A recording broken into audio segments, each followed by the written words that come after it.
Okay, I think we are now recording. We're live. So welcome everybody. I have a special guest here who's going to be helping with our mystery box challenge this week because it's week 4. It's our final week. Anthony's kind of been keeping appraise of what our results look like and how our participants have been doing. And he's here to give us some tips on how to prepare the ingredients in mystery box number 4. For those of you that don't know, the last week, our participants will have to prepare both a main dish and a dessert. They are going to have 40 minutes this week, so 10 extra minutes to do so. And Anthony has actually helped me decide which ingredients to put into the box for this final week. It's going to be quite challenging, and there's a new style of cooking this week because we are going to be going vegan. So Anthony Seed, welcome. Thank you so much for doing this with us. Oh, my pleasure. Thanks for having me on. Oh, we're so excited to have you because you have a lot of culinary experience. You've cooked in professional kitchens before. You also have a great recipe website that we'll mention again at the end of the podcast, coupleofseeds.com. And you also have been vegan for a year now, but you weren't previously. So can you tell us a little bit about how that came about? Sure thing. And I'm pretty sure I heard like a collective gasp when you mentioned that this week the cooking style will be vegan. People are probably running right now or in the fetal position. I'm not sure, but they're very scared about this. Well, that's why we didn't give them a lot of notice. So they won't be seeing this video until the day of the challenge. So we've kind of kept that kind of close because we didn't want people calling in sick. So right. that's a good strategy. I like that. Yeah. So, yeah. So as you mentioned, I transitioned over to mostly plant-based eating. I kind of did it gradually. Actually went vegetarian first and then swapped over to full-on veganism. I mean, I'm not I'm not listening to reggae music and I don't have dreads in my hair or wearing cords all the time, but I decided to make the switch over just because I felt better when I was eating less meat. Right? It's quite as simple as that. There are lots of different people with different reasons as to why they kind of switch from eating animal products to plant-based, but mine was simply I just felt better. So whatever your reason is, and I should probably make this clear off the top, is that we're not trying to recruit people to be 100% plant-based or anything like that. The whole goal behind introducing this style of cooking and talking about it, it's just to get people to eat more vegetables, right? At the end of the day, the majority of us overconsume animal products that probably aren't the best for our health. And I don't remember the last time I went to a doctor and they said, yeah, you should be eating more animal fat. They always say, hey, eat more vegetables, eat more fruit, eat more grains, right? Eat more But beans. if there was a doctor, I want to go to him. Eat more bacon. Okay. That's right. I think the bulletproof guy, wherever he is, he definitely, sure. yeah, Sure. he He'd be for that. that. Yeah. Yeah. Well, myself, I'm a big fan of animal-based proteins. I am a protein girl for sure. But I'm also a big fan of plant-based and of vegetables. And I think there has to be that balance. And I do think in general, we don't have enough of that because we tend to fill that hole in between the two with a lot of like processed carbohydrates, a lot of sugars, alcohol, things like that. So sticking to at least your proteins, whether that's plant-based or animal-based, filling in a lot of those other gaps with our vegetables or plant-based products, and then kind of leaving a little bit of room for the rest is kind of the way I tend to eat myself, and the way we tend to coach a lot of our clients, because they are the most nutrient dense foods on the planet, right? So right.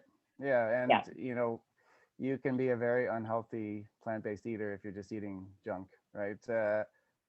Or good point. Or what I'm just trying to think of what they're called. Swedish Fish and Oreos are vegan, but that doesn't mean they're good to eat. So you exactly what you said, you have to be eating nutrient dense foods and whole grains, and if you're not, it doesn't matter if you're plant-based or animal-based, you're not doing a good job.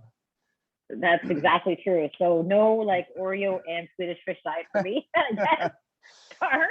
Yeah. I've been prescribing that for 10 years, and to all my vegan clients. There's a time and a place, and it's usually after drinking, but that's another conversation. So All right. Okay, so I'm gonna get us back on track here. yeah, So tell us a little bit, just in general, when you transitioned, well, you were vegetarian before, so you kind of did it a bit, step step by by step. step. Yeah. But what are the biggest tips for someone who, let's say, isn't vegetarian yet, really is animal based primarily, and is looking to add more plant based either meals or days into their diet? How would they go about that? What did you learn through your journey? Well, it's just to start small, right? It's with everything, whether it's trying a new diet or a new way of eating or a new training program, whatever it is, right? It just starts with one step. So, maybe your first start or your first step is just adding more vegetables onto your plate when you're eating your steak or you're eating your chicken or whatever it is you're eating. Adding more vegetables is a great way to start. There's a common misconception that plant-based eating is really bland or it's boring or it's just salads. Uh, so I would really encourage people to actually look at the different ways that you can cook, because one thing, and I completely underestimated this, is the amount of different cooking styles that are very focused on just plant-based recipes, right? Whether it's Thai or Indian or whatever the style is, there's some fantastic cuisines out there that are predominantly plant-based that I had no idea. And so some of the dishes that you can open your eyes to are amazing. So there's the first step is always to start small, and then there's so many great resources out there, so many fantastic, whether it be YouTube channels or Pinterest or different blogs where you can look and see, oh, I didn't realize that dish was plant-based, I should try it. Or I want to make lasagna, but instead of adding ground beef, I'm just going to make a veggie one, right? There's just so many different ways that you can start. And the biggest thing is just to start small, right? I love that. And I mean, that's the way that, we believe in training too at the gym. I mean, you're not going to dive full in and start No. training 5 days a week off the bat, right? And doing CrossFit, so we Yeah. want to ease you in and step by step and learn the tricks and things that work for you and that you enjoy. And I love that, because if you ask people, what are some of your favorite cuisines? They'll say like Thai or Indian food are always Yeah. at the top, right? Yeah. Mexican as well, but those tend to be up there. And yeah, a lot of them are very plant based and absolutely delicious. And how do they make the flavors so I guess so intense, and like how does that work? Because you're cooking with some people don't know how to cook with plant-based or vegetables and make them taste good. How do you do that? Well, and it's actually blends into one of our tips for tonight, is that you can't be afraid of spice, right? So you can't be afraid of going to your grocery store and picking up some red Thai curry paste, for instance, and Okay. checking it out and throwing a couple of tablespoons of that into the dish you're making, and experimenting with stuff that you probably never used before, right? Like uh, actually, I can't even pronounce the spices that I have in my pantry right now, but I picked up this fantastic Japanese one that I never heard of before or never would have thought to even pick. And I looked at it. I'm like, oh, let's give this a try. It's amazing. Some citrusy, spicy um, spice blend that now I'm throwing it on everything. And I'm like, okay, I better stop this. But there's, you can't be afraid of spice, right? You can't be afraid of spice. You can't overcook your vegetables, right? You can't cook them to death. Like maybe take a Okay. break from steaming and boiling everything, and there's nothing wrong with that, but that's usually our go-to, right? Is I'm going to steam and boil something. Yeah. uh, Try roasting, right? Sheet pan roasting in the oven, try that with your vegetables. um, when you're looking at salads, instead of boring salads, throwing on some good fats like nuts or avocado in it. Make your own balsamic dressing, really easy to do. as opposed to buying store bought, right? There's a lot of little things that you can add, but at the end of the day, you just have to not be afraid to kind of move out of your comfort zone, right? And try, especially stuff with a lot of flavor and a lot of spice to it. Yeah, so that is really scary for some people because I mean, not only do they go and look at spices and even general, like it doesn't even have to be ethnic spices, but just spices, and they have no idea how to blend them together to make them taste good and Yeah. which spices go well with which types of cuisine or certain like types of vegetables. You know, how do you start? Would you just tell them to get a pre-made spice blend? Yeah. And are they healthy? Yeah, yeah, pre-made spice blends, and well, it's a good question about are they healthy? You have to look at the label to see, right? So look at the label and see what's added in first of all. You can, pretty easy to see if they're adding oil or something in the back that you're looking at it going, I can't pronounce this word. It's probably not healthy. If it sounds like a chemical, likely not going to be the best choice, but it's all comes down to trial and error, right? So when you're trying different spices, you're going to learn really quickly what goes together and what doesn't, and some things will surprise you. That I just made a Moroccan spice dish with chickpeas and tomatoes and stuff, and I added cinnamon and allspice, things that you don't typically think of in savory dishes, but it was amazing, right? Well, So I put cinnamon on everything, there you like go. whether it's like, savory or sweet, like I find it's like the miracle spice. But yeah, that's a great tip. You had mentioned too, like, don't be afraid to start. Have you made dishes that didn't turn out well that you Oh had yeah, to like, okay, so yeah, that's part of the process, I guess. yeah. Part of the process is trying things that don't turn out well, right? With everything in life, whether it's it's your diet or not, right, or it's your career or whatever it is, we all try things that don't work out well, and we just scrap it and try something new, right? And so this That's is, true. yeah, this is no different. Great analogy for life. So That's life right. coaching 101 right here. There you go. I do love too your sheet pan tip. Yeah, Um, you can Google a lot of recipes out there. Just put in sheet pan recipes, and you will find a ton of those. You may even have some on your own website there. I've been there and made a couple of things which were fantastic. yeah. Like those peanut butter cups, those were really good. They are good. Yeah, really good. So sheet pan recipes because it kind of caramelizes the Yeah. vegetables. So maybe tell people what roasting does to increase the flavor there. Yeah, roasting is a great way to increase flavor, right? Because when you think of cooking things, when you think of different methods, you think of obviously sautéing, which is another great way. Think of Mm-hmm. boiling, you think of steaming. Okay, it doesn't sound too appetizing. You think slow cooker, right? It's going to allow flavors to blend. Mm-hmm. But if you've got zucchini and if you've got asparagus or Brussels sprouts or something, and you're looking at it going, yeah, I'm not really sure how to make this taste good. A little bit of oil, salt, and pepper and garlic in a sheet pan in the oven. You can't get simpler than that, right? You throw it in, and like you mentioned before, it starts to caramelize and brown, and you get crispy bits, and all of a sudden you have a lot of flavors, and you're looking at it going, hey, like I love maple Dijon salmon, so why don't I put maple and Dijon on these vegetables? And you mix it in, and next thing you know, you're like, wow, this is a fantastic dish, right? So a lot of the flavors that you would use with your animal-based products, try them with your vegetables, right? You like maple Dijon salmon, try maple Dijon roasted vegetables.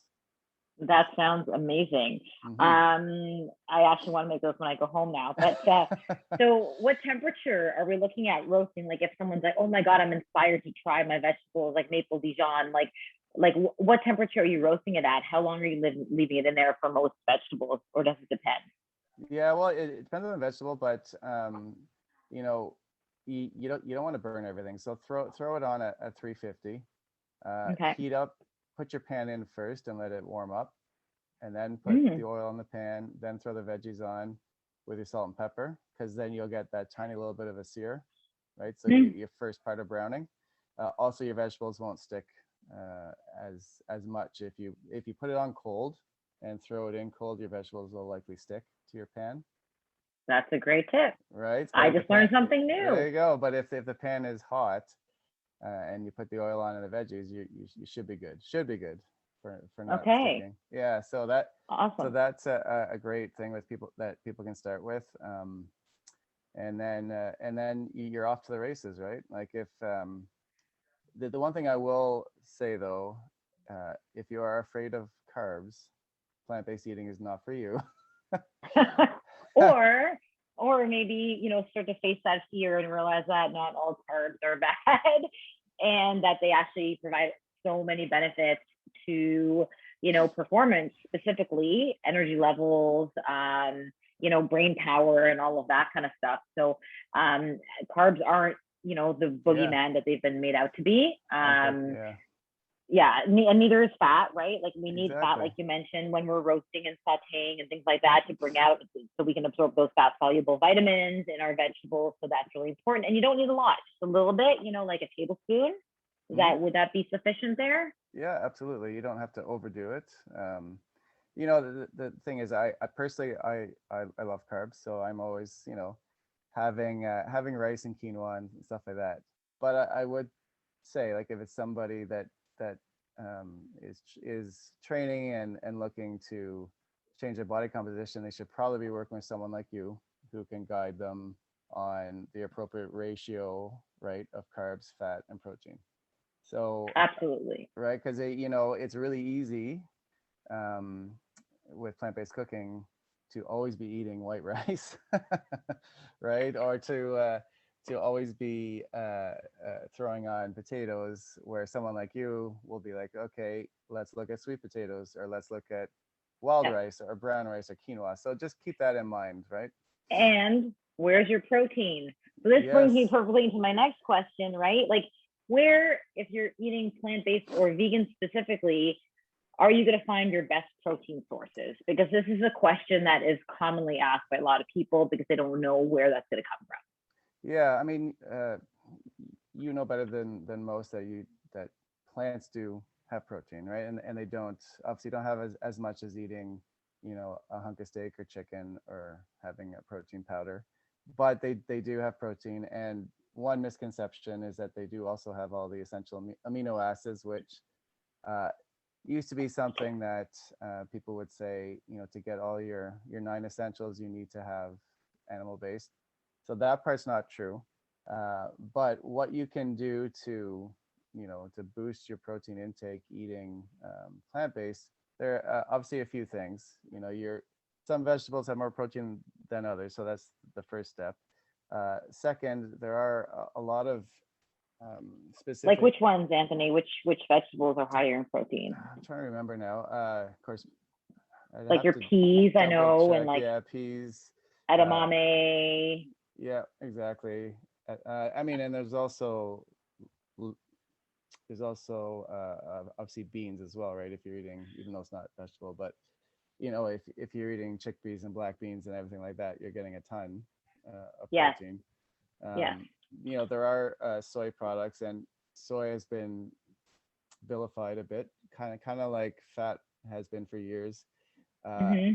and so if you actually look at the scientific data, because we think if we eat too much soy, women think they're going to get breast cancer, guys think that they're going to have too much estrogen in their body because of it.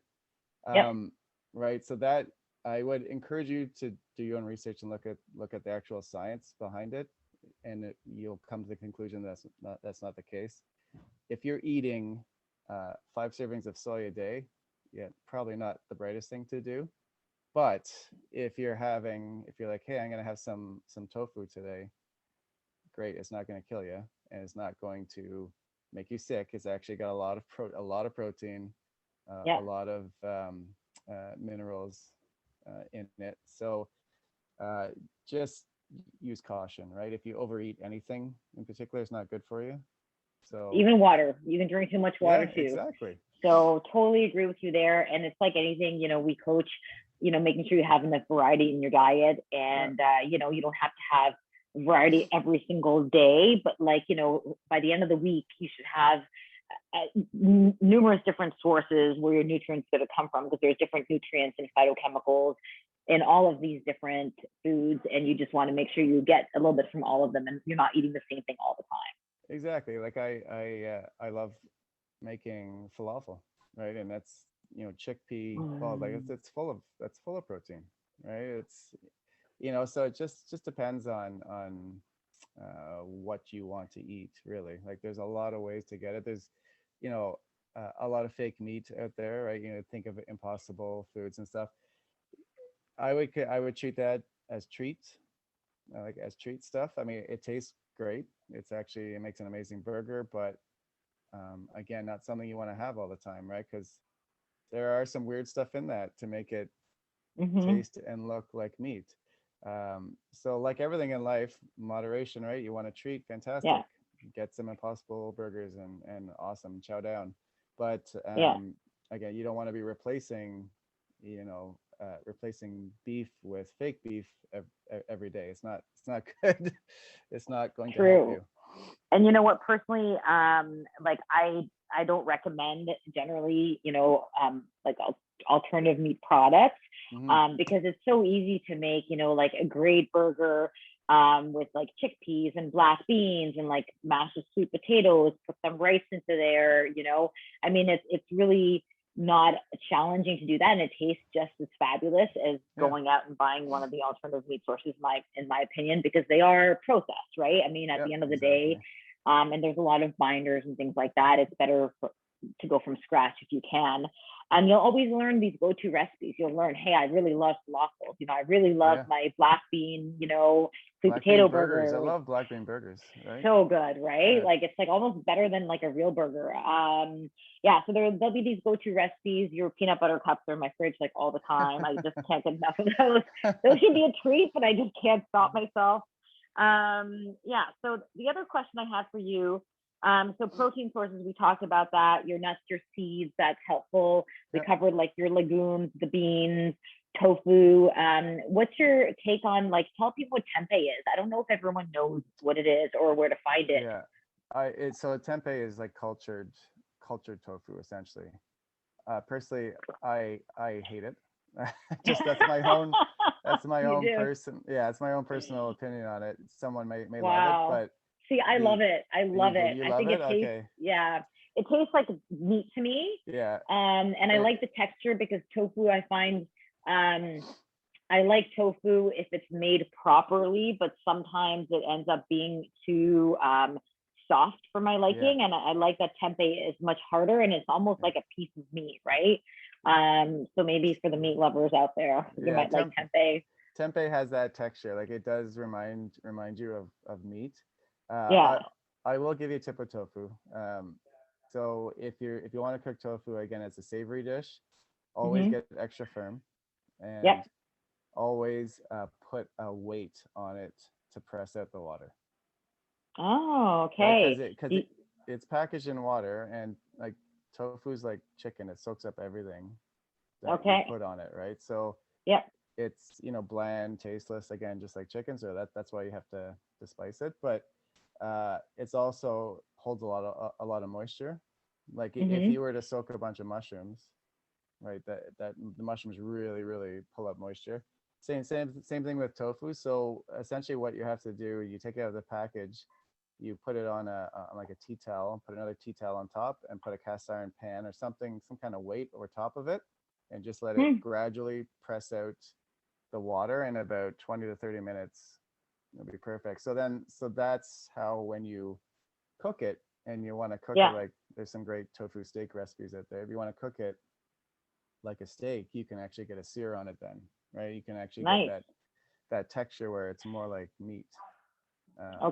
So that's the biggest tip I can give anyone for tofu. If you want to make something like a cheesecake, which you can make with tofu, it has to be silken tofu, which is a really soft stuff. I use that all the time. And just for the viewers who aren't familiar with it, it's tofu, but it's got this really smooth texture. If you throw it in your blender, it ends up blending into like a cream cheese or a Greek yogurt style of consistency, and it tastes very similar to Greek yogurt, or to like it could be a mimic sour cream. It could mimic like a cheesecake type dish. So it's fantastic for desserts. But tell us what you do with it.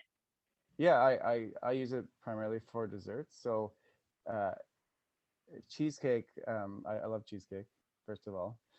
Who doesn't? Who doesn't? But the ones that I make, like the taste on it, it tastes just like regular cheesecake. In some cases, I would argue a little bit better, but I am also biased on that. But so I use silken tofu for that, or you use soaked cashews, right? That's it. There's some really cool things that you can make with nuts that, again, people would ever think about, right? You soak your cashews until they get soft and you blend them, and all of a sudden you have this fantastic base to make any type of creamy sauce that you want, right? Absolutely. And I love the cashew sauces. They just tend to be higher in calories and fat. And there are a couple of companies in Canada actually that make essentially like a cheese out of cashews primarily, and other nuts, and they taste just like real cheese. I can't remember the name of the company, but there's a few of them, I think, now. There's a French one that I've that's the one. And I can't think of the name of it either, but they make really, really nice products. See, so you have all these amazing things you can discover, and I love that there's so many other ways that we can get into this. So the first thing, so let's say I'm eating a meat-based diet. And I want to switch. Would you say, okay, Michelle, like pick one day a week and make that your plant-based day, or like what would be my step number one? I have two friends that are doing that exact thing you mentioned, and they're doing, they picked a plant-based day. So, their breakfast, lunch, and dinner are all plant-based, and they're doing it with their family, and that gives them a day to prepare for, right, throughout the week. So they get to look up different recipes, and they get excited because they're like, hey, I've never tried this before. Hey, we're going to try this on our plant-based day, and it's turning out to be the favorite day of the week for everyone in the family because you're trying new and exciting stuff. So I love that. Yeah, that is by far the best way to start.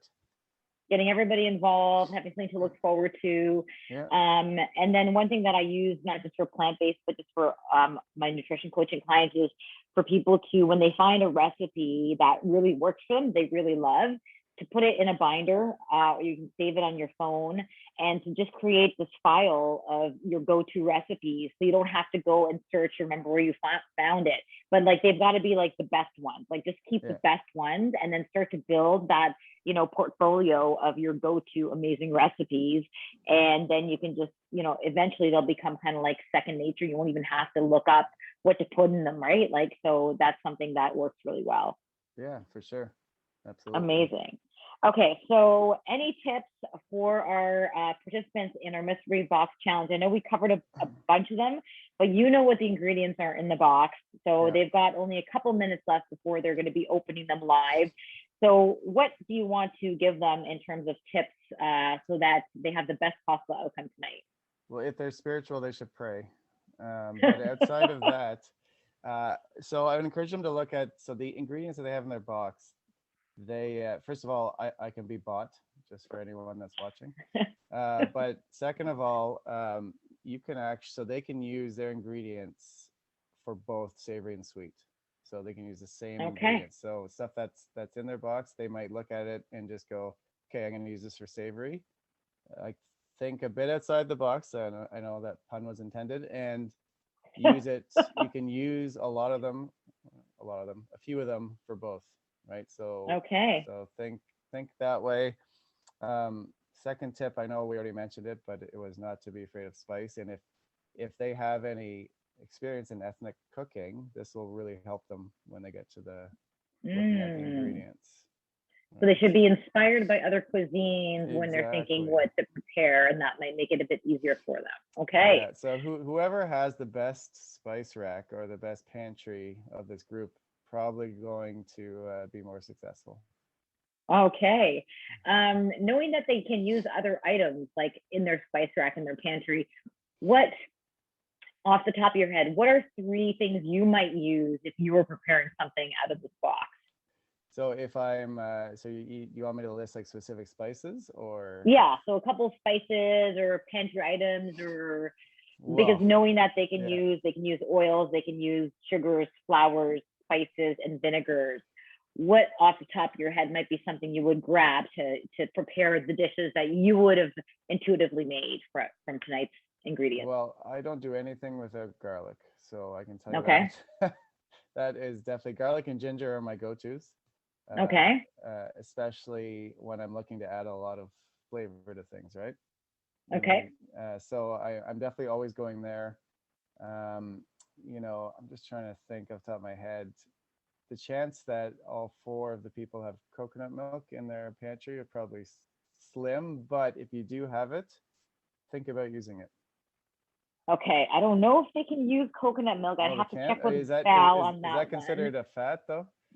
That would I don't know. Now you're Oh. making me have to rethink if I should allow them to have that. But let me think about that for the next half an hour, and I'll let them know if they can use that or not. You put me on the spot I now. put you on the spot. See, You put me on the spot. I was Yeah. thinking of stuff that I would normally use. So there we go. Yeah, no, that's good, because now that's another ingredient that they can use in their plant-based or vegan diet. Yeah. Okay, for the dessert, what type of dessert, without giving away too much, would you have made with the ingredients in the box? Like, would it have been a cake? Would it have been a pudding? Would it have been a cookie? Like, just in general. Well, I won't say which category because that would probably give it away too much. But I would go old school with my dessert. So something that Okay. your parents may have made or that you maybe grew up eating. That's what Okay, I that's would do. now my brain is like really Yeah. like on fire trying to figure out what that could be. But like, and plant-based that I might have eaten as a kid. Yeah. Yeah. So Okay. I would go. Yeah, I Okay. would definitely go old school with that. Awesome. Well, I think that gives them a really good place to start. I think that gives all of our, not just our members, but any of our, fans on our page a chance to really get inspired to go vegan or plant-based. And, excited for tonight's mystery box challenge. So thank you so much. Again, they can find your recipes on coupleofseeds.com. And they're all vegan there, all plant-based. And I personally can attest that they were fantastic. And how else can they reach you if they had any other questions for you? Yeah, I mean, if they best way to connect is probably through social media. Okay. So they can follow me. I'm just trying to think the best handle. So essentially, my handle across all platforms is the same, which is Cedar13. So it's SEEDER 13. So they can connect with me on Instagram or Twitter, or you can look me up on Facebook. Perfect. So Cedar 13, SEEDER 13, yeah. And that's how they can get a hold of you, and coupleofseeds.com. Yeah, exactly. And if anyone has any questions, I'm always happy to answer. Amazing. Yeah. Okay, well, thank you so much. I really enjoyed this conversation. I learned a lot. I know what I'm going to do with my tofu tonight. So that sounds great. And so we'll see you. Hopefully you'll be tuning in and watching what our participants prepare tonight. Yeah, I can't wait to see what people come up with. Awesome. Okay, thank you so much, Anthony. You bet. Okay, bye.